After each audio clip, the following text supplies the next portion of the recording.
نہایت ہی اہم ترین نماز کا مسئلہ اور وہ بھی نماز فجر کی سنتوں کا ہے۔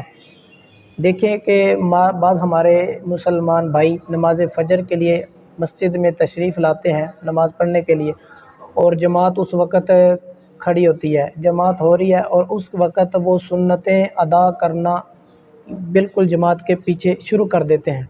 اب سوال یہ ہے کہ جب جماعت کھڑی ہو اور جماعت نماز پڑھی جا رہی ہو، امام صاحب نماز پڑھا رہے ہیں، تو اس وقت امام کے پیچھے نماز فجر کی جو سنتیں ہیں وہ ادا کر سکتے ہیں یا نہیں؟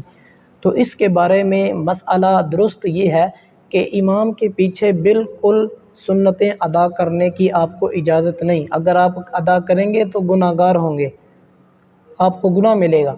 ہاں، اگر امام صاحب نماز پڑھا رہے ہیں اور امام صاحب کے پیچھے، نمازیوں کے پیچھے ایک ستون ہے، پلر ہے، آپ اس کے پیچھے نماز پڑھ سکتے ہیں، اس کے پیچھے 2 سنتیں ادا کر سکتے ہیں۔ لیکن یہ بھی یاد رہے، اس کے اندر اکثریت، اگر میں یہ کہوں کہ 100% میں سے 100 افراد میں سے 98 افراد اس میں مبتلا ہیں یا 100 ہی مبتلا ہیں، تو یہ غلط نہیں ہوگا۔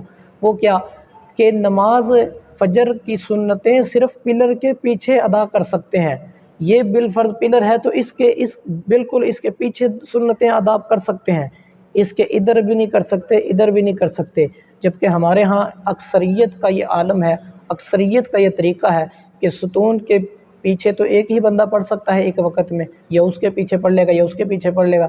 لیکن ہمارے ہاں ستون سے ادھر دائیں بائیں بھی پڑھتے ہیں، جبکہ اس کی اجازت نہیں۔ صرف ستون کے پیچھے آپ سنتیں ادا کر سکتے ہیں، وگرنہ نماز اندر ہو رہی ہے تو آپ باہر سنتیں ادا کریں، باہر صحن میں پڑھیں۔ اگر باہر نماز فجر ادا کی جا رہی ہے تو آپ اندر آ کے سنتیں پڑھیں، آپ کو پیچھے نماز فجر کی 2 سنتیں ادا کرنے کی اجازت نہیں۔ تو صرف پلر کے پیچھے، ستون کے پیچھے، اس کی آڑ میں آپ نماز پڑھ سکتے ہیں، دائیں بائیں نہیں پڑھ سکتے۔ اللہ تعالی ہم کو عمل کی توفیق عطا فرمائے۔